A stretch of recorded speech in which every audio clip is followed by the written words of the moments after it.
राधे राधे भाई, सभी को नमस्कार भाई। कैसे हैं सभी लोग भाई? बढ़िया होंगे आराम से। और आशा है भाई बढ़िया चल रही होगी सबकी पढ़ाई एकदम। और हमारा यूट्यूब चैनल है भाई जेएस केमिस्ट्री 99 के नाम से। और हमने एक छोटी सी शुरुआत की हुई है, वही साइंस स्ट्रीम को लेकर। हमारी 4 क्लासेस चल रही हैं भाई यूट्यूब चैनल पर, 9, 10th, 11th, 12th। अल्टरनेट, एक दिन 12th की, एक दिन 11th, एक दिन 10th, एक दिन 9th, इस प्रकार से चल रही है भाई। 9th और 10th की साइंस स्टार्ट की हुई है और 11th और 12th की केमिस्ट्री स्टार्ट की हुई है भाई। और अगर आपको वास्तव में भाई वीडियो बढ़िया लग रही हो, आनंद आ रहा है, समझ में आ रहा है, तो लाइक सब्सक्राइब करने के साथ साथ आगे अपने जितने भी सहपाठी हैं, कलीग्स हैं, सबको जो है भाई शेयर जरूर करें, क्योंकि उसी से जो है कुछ ना कुछ आगे प्रोग्रेस होता रहेगा भाई। और अपनी पढ़ाई जो है भाई दम लगा के और जान लगा के करें सभी लोग, बहुत काम की चीजें हैं। 11th अपनी बेसिक है भाई, बेसिक जो सभी चीजों में काम आएगी, बढ़िया तरीके से काम आएगी, एक एक कॉन्सेप्ट को क्लियर करते हुए चले भाई। और यहां हमने जो है क्लास 11th का चैप्टर 9 हाइड्रोकार्बन स्टार्ट किया है भाई। और हाइड्रोकार्बन में हमने बताया क्या क्या पढ़ना है अपने को, एल्केन, एल्कीन, एल्काइन और बेंजीन एंड इट्स डेरिवेटिव्स, उसके व्युत्पन्न। एल्केन पढ़ लिया, 3 चीजें ही पढ़नी है सब में, प्रिपरेशन के मेथड, फिजिकल प्रॉपर्टीज बनाने की विधि, भौतिक गुणधर्म और केमिकल प्रॉपर्टीज यानी कि रासायनिक गुणधर्म है। सबसे पहले एल्केन्स को देखा, स्ट्रक्चर देख ली, नोमेनक्लेचर देख लिया, आइसोमेरिज्म देख लिया भाई। प्रिपरेशन के मेथड वही 3 तरीके से देखे थे। सबसे पहला अनसैचुरेटेड एल्काइन से देखा था भाई, H2 की प्रेजेंस में, H2 के साथ निकेल, पैलेडियम, प्लेटिनम के साथ। दूसरा एल्किल हैलाइड से 2 मेथड थे, एक तो सिंपल जिंक HCl की प्रेजेंस में और एक वुर्ज रिएक्शन जो 12th क्लास के चैप्टर 6 में भी हमारी चल रही है। अल्टरनेट आप देखोगे क्लास 12 का चैप्टर 6 हमने एलो एल्केन और एलो एरीन्स पे स्टार्ट किया हुआ है भाई। और तीसरा जो मेथड था एल्केन को बनाने का वो कार्बोक्सिलिक एसिड से था, जिसमें अपन ने 2 चीजें देखी थी, एक तो डी कार्बोक्सिलेशन, सोडा लाइम की प्रेजेंस में NaOH plus CaO, sodium hydroxide plus calcium oxide का भाई मिश्रण होता है। और उसी में तीसरा जो है कोल्बे इलेक्ट्रोलाइसिस देखा। फिजिकल प्रॉपर्टी सिंपल सी होती है, बॉइलिंग पॉइंट, सॉलिबिलिटी और उनकी physical state, solid liquid gas को देखकर जो सब में कॉमन होता है, लोअर वाले गैस होते हैं, हायर वाले लिक्विड और उससे हायर वाले अपने सॉलिड स्टेट में होते हैं। हर में एल्केन हो, एल्कीन हो, एल्काइन हो, कोई सा भी 12th का चैप्टर भी क्यों ना हो, बॉइलिंग पॉइंट का कॉन्सेप्ट फिक्स है। उसके बाद जो है हमने सिंपल केमिकल प्रॉपर्टीज देखी थी भाई, कौन कौन सी, राम से ही रट लो, याद रख लो। सिंपल, सब्स्टिट्यूशन, एलोजिनेशन, उसके 3 स्टेप है। सबसे पहले क्लोरीनेशन में इनिशिएशन, प्रोपोगेशन और टर्मिनेशन। जेई मेंस में भी पढ़ते हैं तो उसमें भी क्वेश्चन आ जाता है। इसकी प्रोपोगेशन का जो है सिंपल कौन सा स्टेप होता है, जो हमने इजीली आपको अच्छे तरीके से पढ़ाया भी है।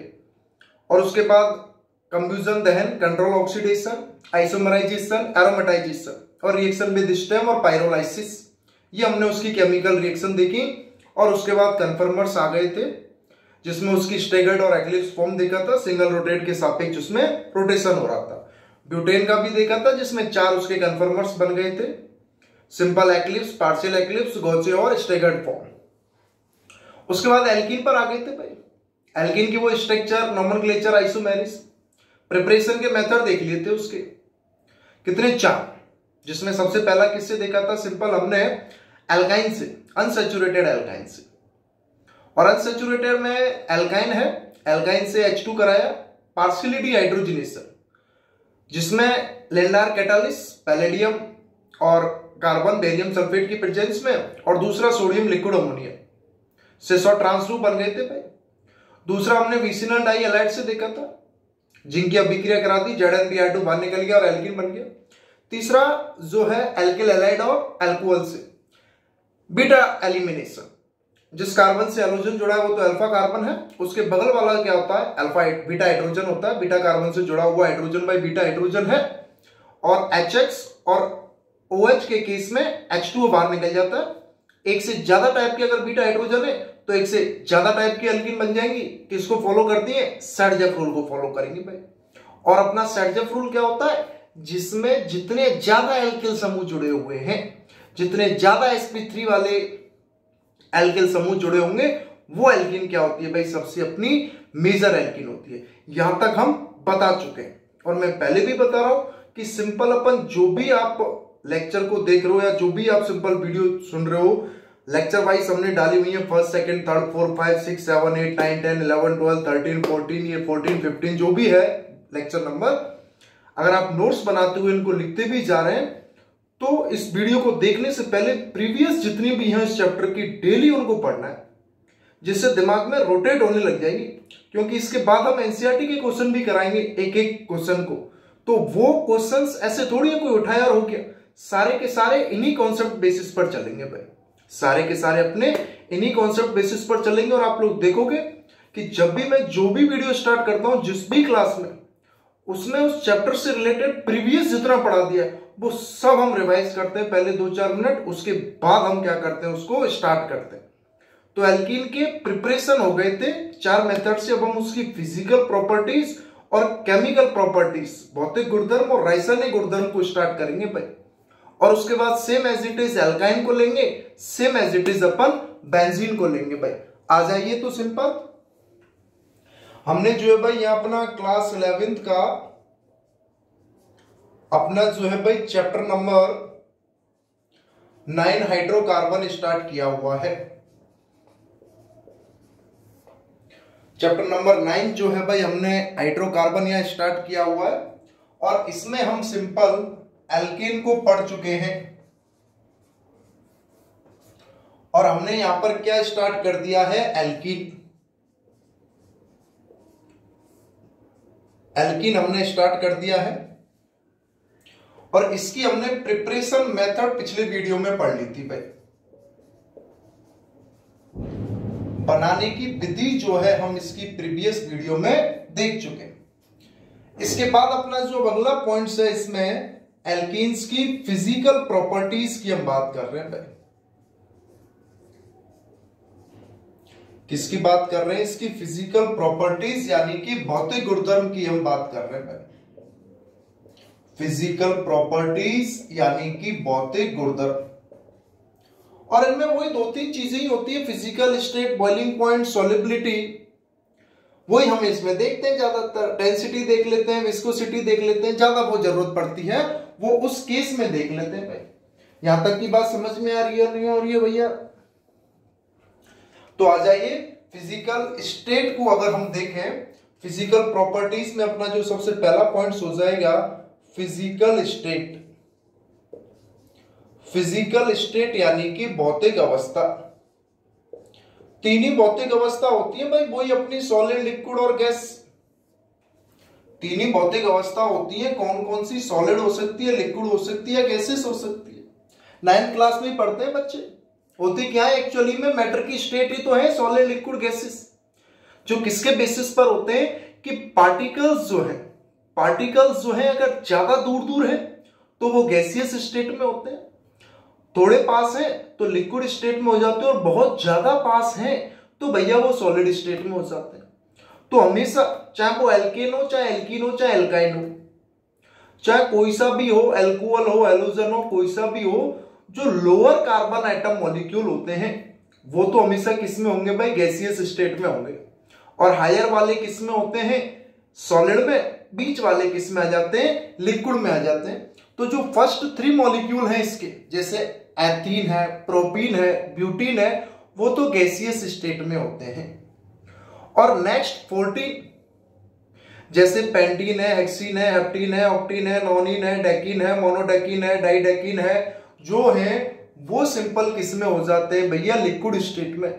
और ज्यादा वाले किस में हो जाएंगे, सॉलिड स्टेट में हो जाते हैं। तो भाई जो C2 से C3 है वो तो सिंपल किस में होते हैं, गैसियस स्टेट में। वो तो किस में होते हैं, गैसियस स्टेट में। नेक्स्ट 14 एनसीईआरटी को कवर करते हुए चल रहे। नेक्स्ट 14 जो है यानी कि C4 से C18, वो अपने किस में हो जाते हैं भैया, लिक्विड स्टेट में, यानी कि अपने द्रव्य अवस्था में, ये अपने गैसीय अवस्था में। और C18 से जो भी ज्यादा है, जिसमें कार्बन 18 से जो मॉलिक्यूल हैं, वो सिंपल अपने किस में हो जाएंगे भैया, सॉलिड स्टेट में हो जाते हैं, यानी कि गैसीय अवस्था में हो जाते हैं। तो लोअर वाले मॉलिक्यूल्स जो होते हैं उनमें जो अट्रैक्शन फोर्स होता है भाई वो कम होता है। लोअर वालों में अट्रैक्शन फोर्स क्या होता है भैया, कम होता है, इसलिए वो किस में होते हैं, गैसियस स्टेट में होते हैं। हायर वाले में क्या होता है, मॉलिक्यूलर मास बढ़ता है, सरफेस एरिया बढ़ता है, वंडरवॉल फोर्स बढ़ जाता है, अट्रैक्शन फोर्स बढ़ जाता है, तो वो पास पास आने लग जाते हैं और किस स्टेट में आ जाते हैं, उनकी सॉलिड स्टेट में आ जाते हैं। तो एक तो अपना ये सिंपल क्या हो गया, फिजिकल स्टेट। अगर हम सॉल्युबिलिटी की बात करें इसी में, तो भाई सॉल्युबिलिटी का एक सिंपल सा कॉन्सेप्ट होता है विलीयता का, लाइक डिसॉल्व लाइक, समान समान को ही घोलेगा, पोलर पोलर में घुलेंगे, नॉन पोलर नॉन पोलर में घुलेंगे। तो सॉल्युबिलिटी का एक ही कॉन्सेप्ट है, लाइक डिसॉल्व लाइक,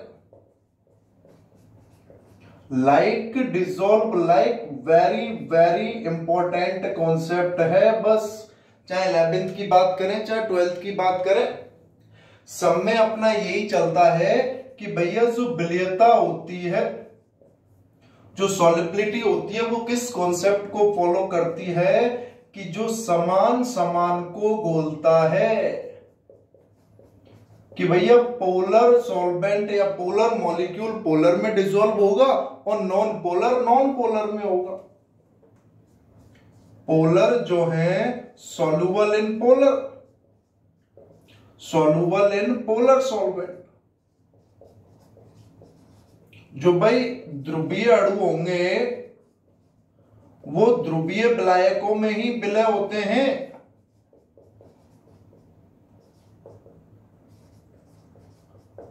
और जो नॉन पोलर होंगे, जो अध्रुवीय जो होंगे, नॉन पोलर जो होते हैं, सॉल्युबल होंगे किसमें, नॉन पोलर सॉल्वेंट में।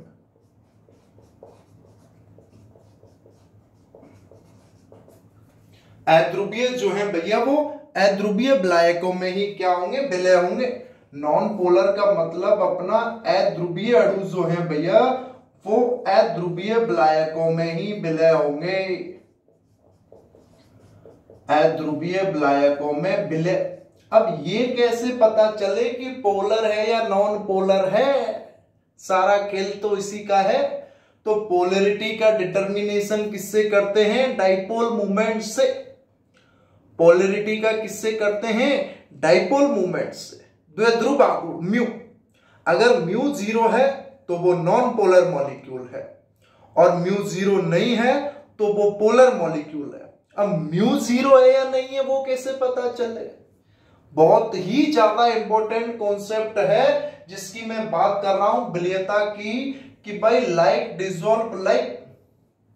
और वो किसके बेसिस पर पता चलता है कि पोलरिटी का जो डिटर्मिनेशन है, जो पोलरिटी का जो डिटर्मिनेशन है, determined by dipole movement, dipole movement जिसको किससे डिनोट करते हैं, म्यू से, द्विध्रुव आघूर्ण। कि भैया जो ध्रुवता है, जो पोलरिटी है, वो किससे निर्धारित हो रही है, पोलरिटी से निर्धारित हो रही है, द्विध्रुव आघूर्ण से निर्धारित हो रही है। अब इस द्विध्रुव आघूर्ण के कॉन्सेप्ट को समझ लेते हैं। यहां तक सिंपल हम किसकी बात कर रहे हैं, फिजिकल प्रॉपर्टीज की बात कर रहे हैं एल्कीन की अभी तक। तो पहला पॉइंट फिजिकल स्टेट देख लिया भाई, लोअर वाले अपने गैसियस स्टेट में हो गए, C2 C3 C4 यानी कि एथीन प्रोपीन ब्यूटीन। नेक्स्ट 14 तक लिक्विड में आ जाते हैं, और उसके बाद हायर वाले किस में आ जाते हैं, वो सॉलिड स्टेट में। सॉल्युबिलिटी अपना सेकंड पॉइंट है विलीयता की। जब हम बात कर रहे हैं तो विलीयता का एक ही कॉन्सेप्ट है भैया सॉल्युबिलिटी का, लाइक डिसॉल्व लाइक, समान समान को घोलता है। That means polar molecule soluble होगा पोलर सॉल्वेंट में, और नॉन पोलर मॉलिक्यूल सॉल्युबल होगा किसमें, नॉन पोलर सॉल्वेंट में। अब ये पोलरिटी का कैसे पता चले कि भाई कोई पोलर है या नॉन पोलर है, तो उसको हम किससे देखते हैं, सिंपल डाइपोल मूवमेंट म्यू से देखते हैं। अब इसको समझ लेते हैं थोड़ा सा, डाइपोल मूवमेंट क्या है, क्योंकि ये बहुत इंपॉर्टेंट कॉन्सेप्ट है जो आप सिंपल 11th क्लास का जो अपना चैप्टर नंबर 4 है केमिकल बॉन्डिंग, उसमें आता है ये कॉन्सेप्ट। पोलरिटी, डाइपोल मूवमेंट, द्विध्रुव आघूर्ण का, म्यू का, और उसमें इसको अच्छे से पढ़ते भी हैं और हर क्लास में काम आता है, 12th में भी सारे के सारे चैप्टर्स में, क्योंकि सॉलिबिलिटी का जहां भी कॉन्सेप्ट आएगा वहां ये आएगा भाई निकल कर। जहां भी ये कॉन्सेप्ट आएगा सॉलिबिलिटी, वहां कौन किससे बात होगी भैया? अपनी डाइपोल मूवमेंट से बात होगी। किससे बात होगी? डाइपोल मूवमेंट से बात होगी भाई।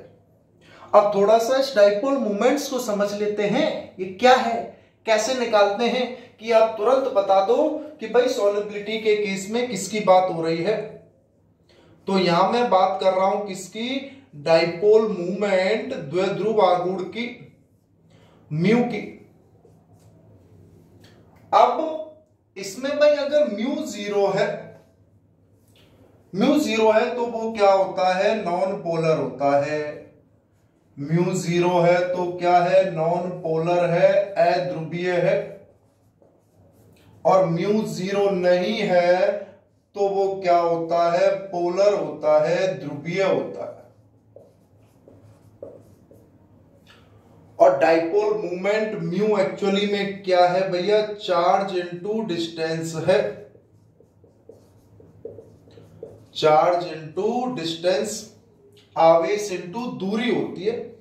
डाइपोल मूवमेंट म्यू क्या होता है? आवेश इनटू दूरी, जिसको हम कैसे, उसकी जो डायरेक्शन है, जो उसकी दिशा होती है वो क्या होती है? Lower electronegative atom to higher electronegative atom.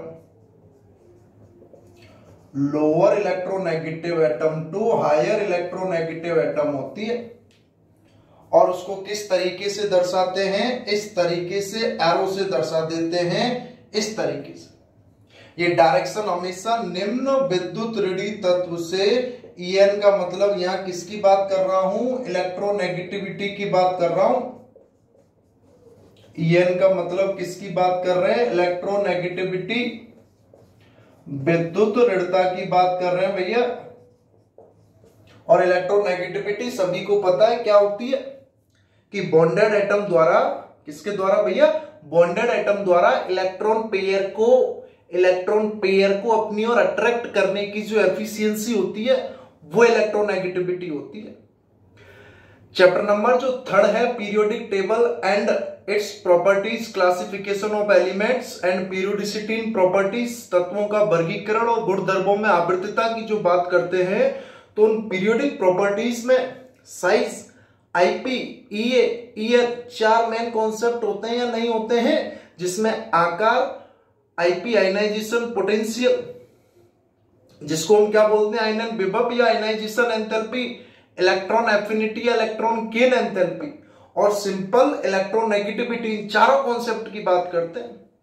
IP क्या होती है? आइसोलेटेड गैसियस एटम में इलेक्ट्रॉन को निकालने के लिए जो रिक्वायर एनर्जी है वो आईपी है। इलेक्ट्रॉन को ऐड करने पर जो उसकी एंथैल्पी में चेंज हो रहा है वो इलेक्ट्रॉन गेन एंथैल्पी होता है। और सिंपल अपना बॉन्डेड एटम के द्वारा इलेक्ट्रॉन पेयर को अपनी ओर अट्रैक्ट करने की जो एफिशिएंसी होती है वो क्या होती है? इलेक्ट्रोनेगेटिविटी। तो अभी हम तो सॉल्युबिलिटी का कॉन्सेप्ट पढ़ रहे थे, ये कहां से आ गया बीच में? ये इसलिए आ गया कि एक पॉइंट बताया है, लाइक डिसॉल्व लाइक, समान समान को घोल रहा है, यानी कि पोलर मॉलिक्यूल पोलर सॉल्वेंट में डिसॉल्व होगा, नॉन पोलर में डिसॉल्व नहीं होगा। और non polar molecule non polar solvent में डिसॉल्व होगा, पोलर में नहीं होगा।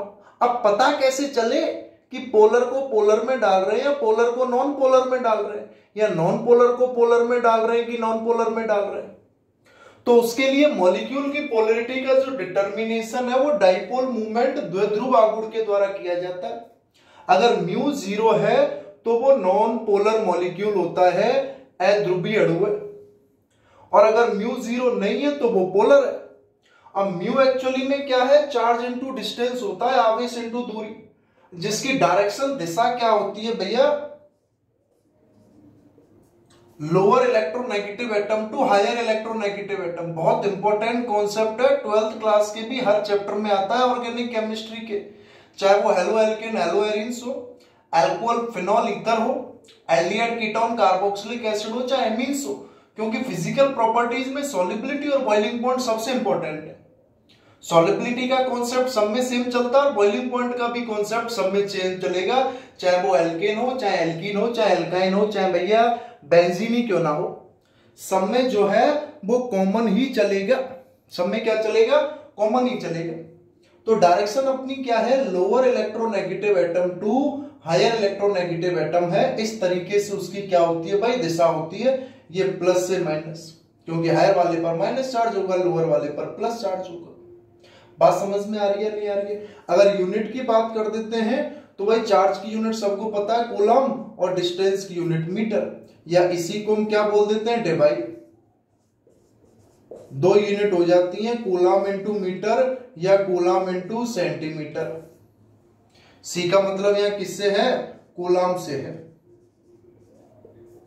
अब जैसे मैं H2O की बात करूं, वाटर की, अब वाटर क्या होता है भाई? H2O होता है। इसका हाइब्रिडाइजेशन sp3 है, 2 सिग्मा 2 लोन पेयर। स्ट्रक्चर की जब हम बात करते हैं तो इस प्रकार से होती है, 2 लोन पेयर हो गए।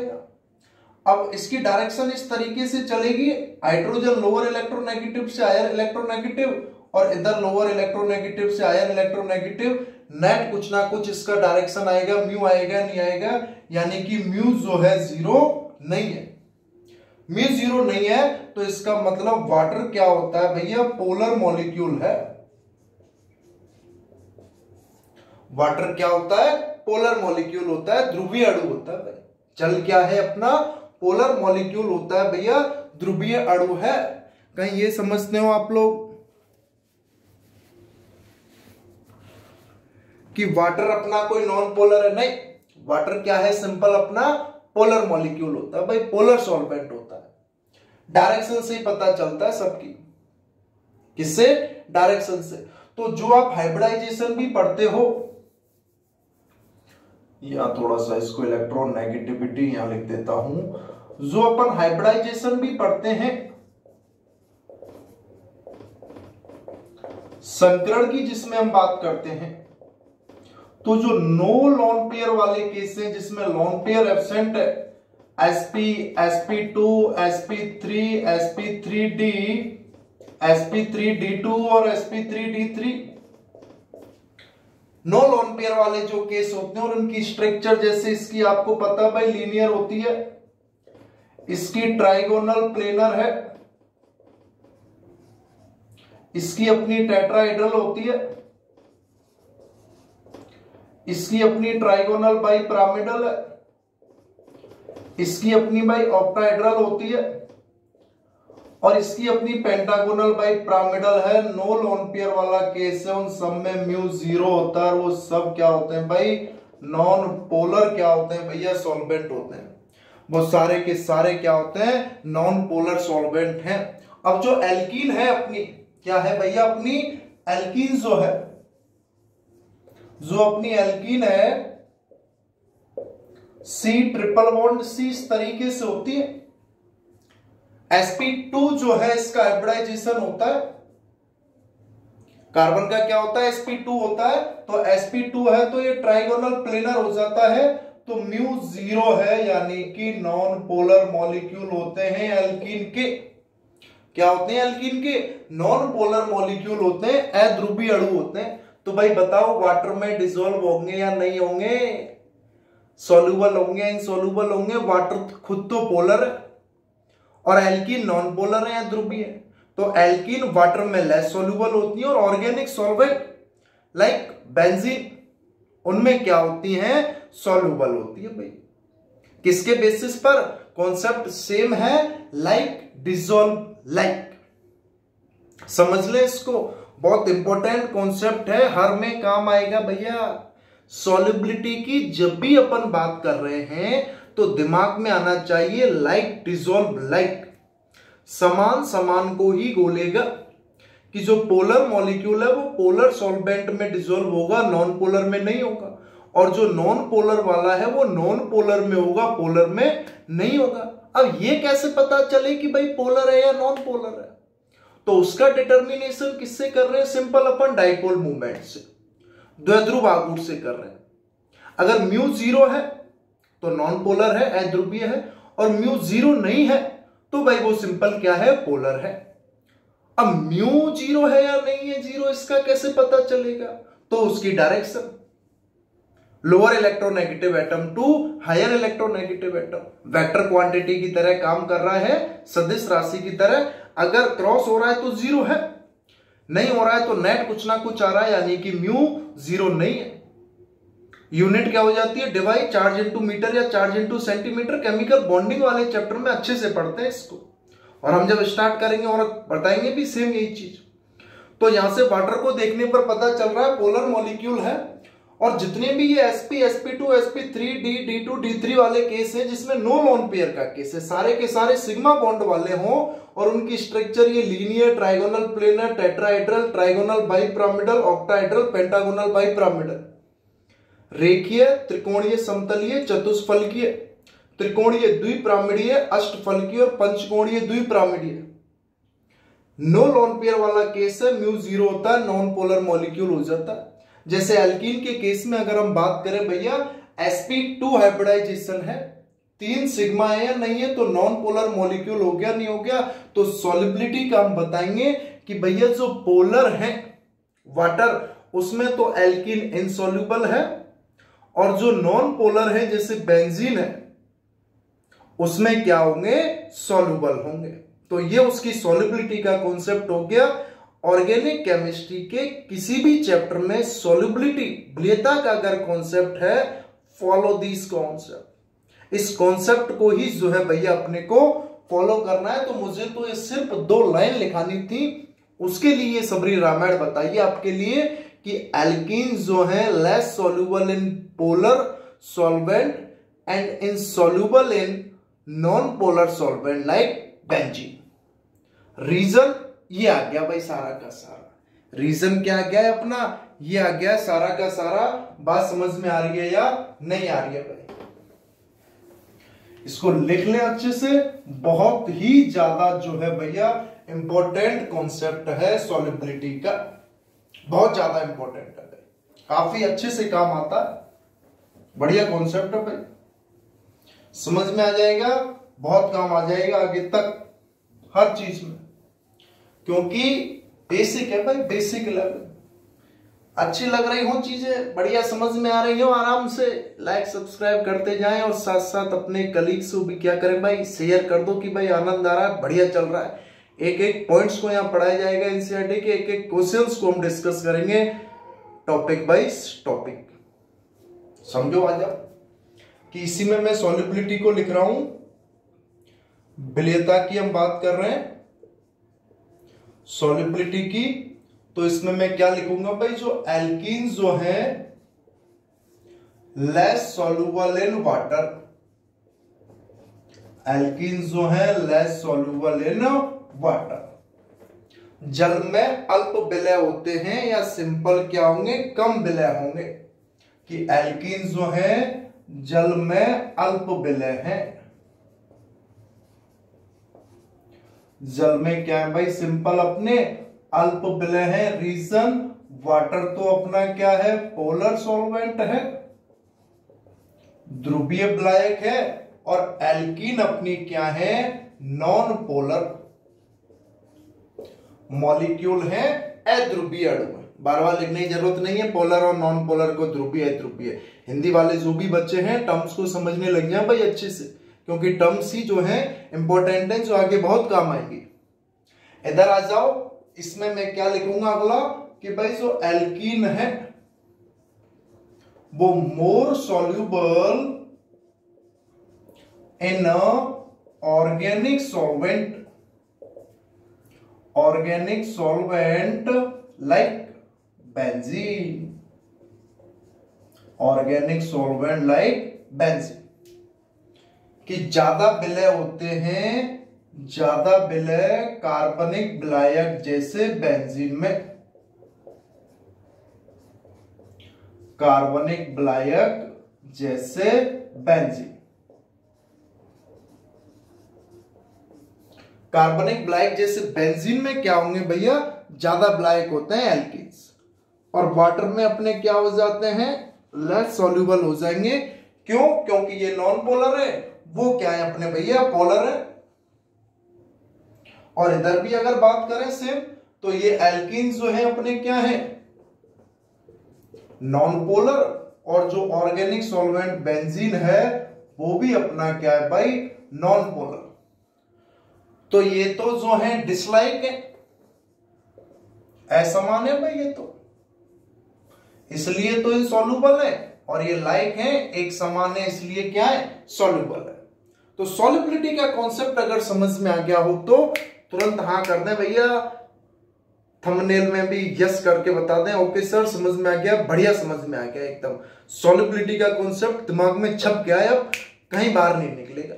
Like dissolve in like, 12th class का पहला ही चैप्टर है सॉल्यूशन, और उसमें सॉल्युबिलिटी की बात होती है सबसे ज्यादा, और उस सॉल्युबिलिटी के केस में यही है most important points, like dissolve like, समान समान को बोलता है।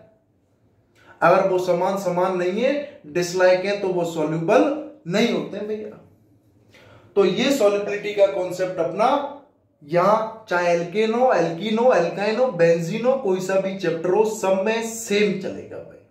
सब में क्या चलेगा, सेम। बहुत इंपॉर्टेंट है, समझ में आ गया है तो बहुत अच्छी बात है, नहीं आया है तो उसको दोबारा रिपीट करें वीडियो को, एक एक पॉइंट्स को जो मैं बता रहा हूं उसको ध्यान से सुने, समझे, दिमाग में बैठाएं, आसानी से जो है भैया क्या हो जाएगा, समझ में आ जाएगा। इसके बाद अपना तीसरा जो है सॉल्युबिलिटी के बाद भैया कौन सा पॉइंट्स आ गया, बॉइलिंग पॉइंट्स का। बॉइलिंग पॉइंट्स, क्वथनांक बिंदु, बीपी जिसको हम बोल रहे हैं। और बॉइलिंग पॉइंट्स का तो सेम है जैसे एल्कीन में बताया है, सेम भैया जैसे एल्केन वाली वीडियो में बता दिया है, सेम है जैसे अपन ने किसमें बता दिया है, एल्केन वाली वीडियो में बता दिया है कि भाई जो बॉइलिंग पॉइंट है डायरेक्टली प्रोपोर्शनल होता है नंबर ऑफ कार्बन एटम, कि कार्बन एटम अगर बढ़ते जाएंगे तो बॉइलिंग पॉइंट बढ़ेगा। क्यों? क्योंकि कार्बन एटम की संख्या बढ़ेगी तो भैया सरफेस एरिया भी बढ़ेगा, सतही क्षेत्रफल भी बढ़ेगा, और अगर सतही क्षेत्रफल बढ़ेगा तो अपना वांडरवाल फोर्स बढ़ेंगे, और वांडरवाल फोर्स बढ़ेगा तो भैया अट्रैक्शन बढ़ेगा, और अट्रैक्शन बढ़ेगा तो इसकी स्टेबिलिटी भी क्या होगी, बढ़ेगी। इसकी स्टेबिलिटी भी क्या होगी, बढ़ेगी। और रिवर्सली प्रोपोर्शनल होता है किसके, ब्रांचिंग की। रिवर्सली प्रोपोर्शनल किसके हो जाता है, ब्रांचिंग के हो जाता है, शाखा के हो जाता है। किसके हो जाएगा, शाखा के। तो व्युत्क्रमानुपाती है, क्योंकि कार्बन की संख्या बढ़ रही है तो भैया सतही क्षेत्रफल भी बढ़ जाता है। तो जैसे मैंने लिख दिया है इथीन, प्रोपीन, ब्यूटीन, पेंटीन। अरे ethene, propene, butene, pentene. Ethene 2 carbon है, प्रोपीन 3 है, ब्यूटीन 4 है, पेंटीन 5 है। तो सरफेस एरिया बढ़ा, सरफेस एरिया बढ़ रहा है, वंडरवाल फोर्स बढ़ रहा है, और वंडरवाल फोर्स बढ़ रहा है, अट्रैक्शन बढ़ रहा है, अट्रैक्शन बढ़ रहा है तो स्टेबिलिटी बढ़ेगी, और स्टेबिलिटी बढ़ेगी तो जाहिर सी बात है उसको बॉयल करने के लिए जो रिक्वायर्ड टेम्परेचर है वो भी बढ़ेगा। क्योंकि एक्चुअली में बॉइलिंग पॉइंट क्या है, रिक्वायर्ड टेम्परेचर है किसी भी सब्सटेंस को बॉयल करने के लिए।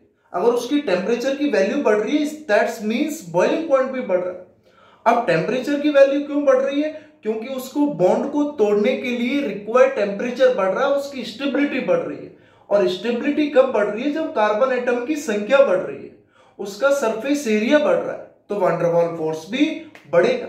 लेकिन अगर मॉलिक्यूलर फॉर्मूला अगर सेम है, ब्रांचिंग का कॉन्सेप्ट और आ जाए कि जैसे मैंने एक तो लिख दिया है सिंपल पेंटीन, और एक लिख दिया मैंने 2 मेथिल ब्यूटीन।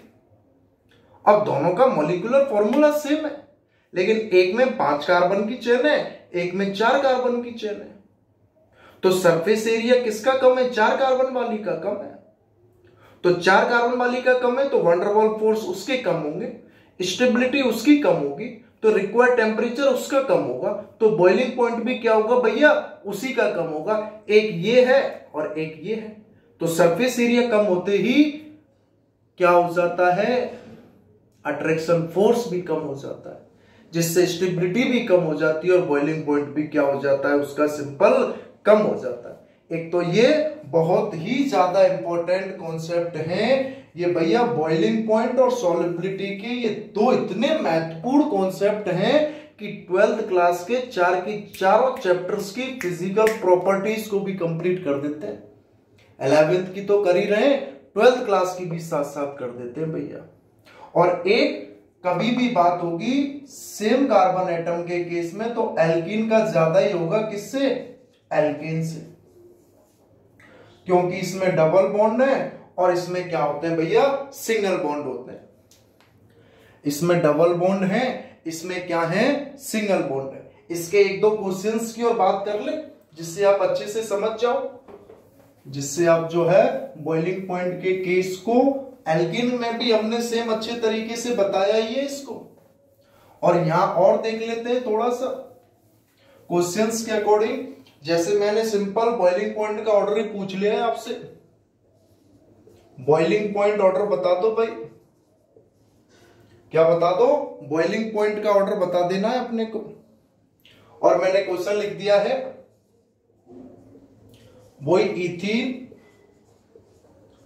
प्रोपीन और ब्यूटीन।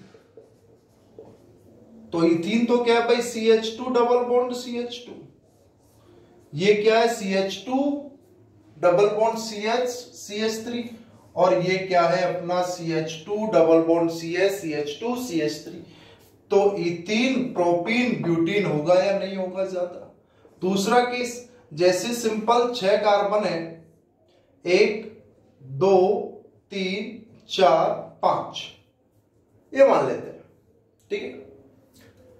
इसी में 1 2 3 1 2 3 4 और एक जो है अपन ने चौथा कार्बन यहां एक ब्रांचिंग लगा दी। टोटल तो कितने हो गए भाई, 5 कार्बन हो गए या नहीं हो गए।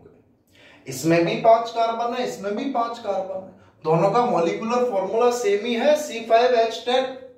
ये भी C5H10 है और ये भी C5H10 है। अब बॉइलिंग पॉइंट देखेंगे तो भैया इसका ज्यादा होगा, क्योंकि इसमें कौन सा कॉन्सेप्ट लग गया है, ब्रांचिंग वाला कॉन्सेप्ट लग गया है, शाखा वाला।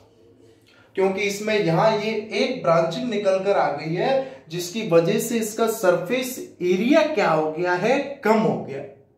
इसके कंपेयर में, किसके कंपेयर में, इसके कंपेयर में ये ब्रांचिंग वाला जो कॉन्सेप्ट है आप हमेशा किसमें लगाना है, सेम कार्बन एटम में,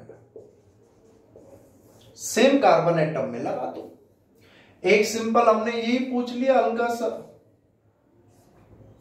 ये प्रोपीन और ये प्रोपेन, तो जाहिर सी बात है भाई किसका ज्यादा होगा, प्रोपीन का ज्यादा होगा। क्यों ज्यादा होगा कि सिंपल इसमें क्या गया है, डबल बॉन्ड आ गया है। क्या गया है, डबल बॉन्ड आ गया भाई। तो ये अपना बॉइलिंग पॉइंट्स का हो गया, नहीं हो गया।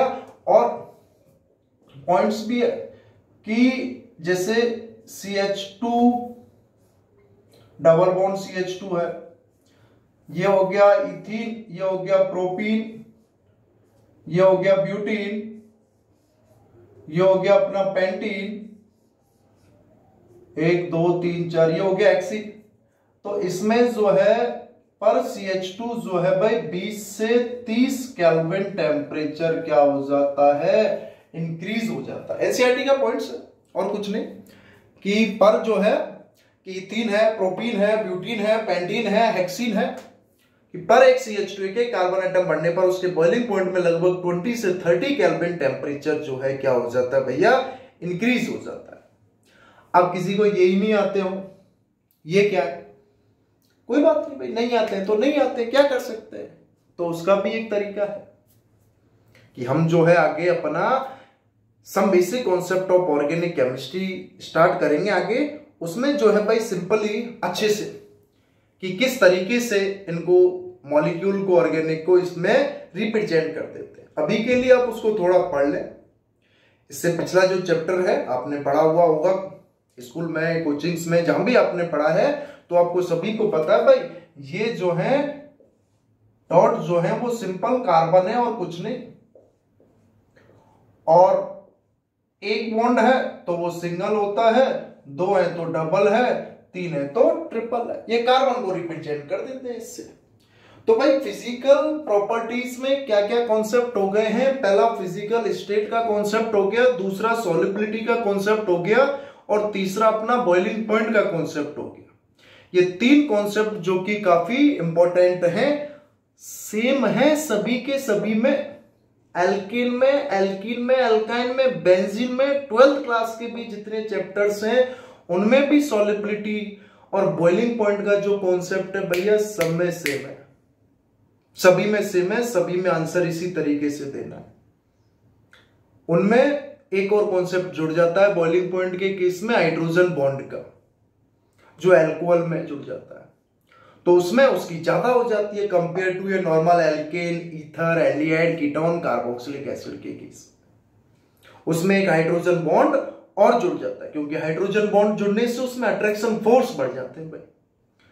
तो वापस से रिवाइज करें थोड़ा सा, फिजिकल स्टेट में simple solid liquid gas, lower वाले गैस, हायर वाले लिक्विड, सबसे हायर वाले क्या हो गए? सॉलिड। सॉलिबिलिटी में लाइक डिसॉल्व लाइक, समान समान को बोलेगा, पोलर पोलर में डिसॉल्व होगा, नॉन पोलर में नहीं, नॉन पोलर में होगा, पोलर में नहीं। कैसे पता चलेगा? म्यू से पता चलेगा, डाइपोल मूवमेंट से, जो चार्ज इनटू डिस्टेंस होता है, डिवाई यूनिट होती है lower electronegative atom to higher electronegative atom होता है। जैसे वाटर एक टाइप का पोलर मॉलिक्यूल है, क्योंकि डायरेक्शन से देखने पर उसकी डाइपोल मूवमेंट की कुछ ना कुछ वैल्यू आई है। और जो नो लॉन पेयर के जितने भी sp, sp2, sp3, d, d2, d3 वाले केस हैं, लॉन पेयर नहीं हो किसी में, क्योंकि आपको अगर याद हो तो सब में लॉन पेयर का केस भी पढ़ते हैं। 4 हाइब्रिड ऑर्बिटल है, 4 सिग्मा है, तो वो हमेशा ही म्यू 0 होगा। लेकिन 3 सिग्मा एक lone pair, 2 sigma 2 lone pair, उसमें म्यू 0 नहीं। तो मैंने तो यहाँ 9 लॉन पेयर वाले केस बताए हैं, ओनली सिग्मा बॉन्ड वाले वो सभी के सभी क्या होते हैं? Mu 0 non polar. तो जो अपनी एल्कीन है वो नॉन पोलर है, एल्केन भी नॉन पोलर है, अल्काइन भी नॉन पोलर है, इसलिए तीनों ही जो है वाटर में सॉल्युबल नहीं होते।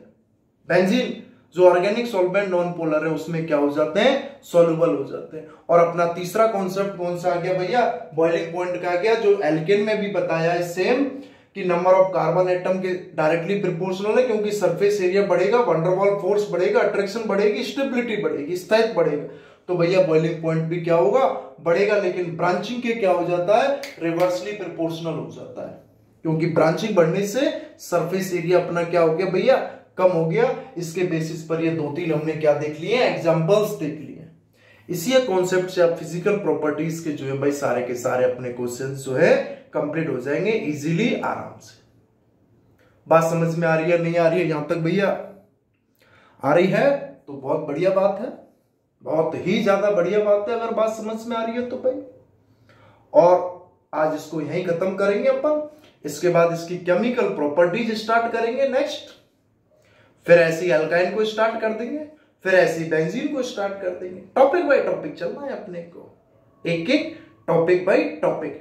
टॉपिक ही दिमाग में घुस जाए, तुरंत हाइड्रोकार्बन सुनते ही alkane, preparation, physical properties, chemical properties, alkene, preparation, physical properties, chemical properties, alkyne, preparation, physical properties, chemical properties, benzene, preparation, physical properties, chemical properties. छपने लग जाए लाइन टू लाइन। आ रही है नहीं आ रही भाई बात समझ में? तो चैनल को लाइक और सब्सक्राइब भी करें भाई, और अपने जितने भी आसपास के जो भी आपके सहपाठी हैं, कलीग्स हैं, रिश्तेदार हैं, सभी को जो है इसको शेयर भी करें भाई। इतनी देर सुनने के लिए बहुत बहुत धन्यवाद है। Thank you so much, have a nice day, all the best है भाई सभी को। Thank you so much.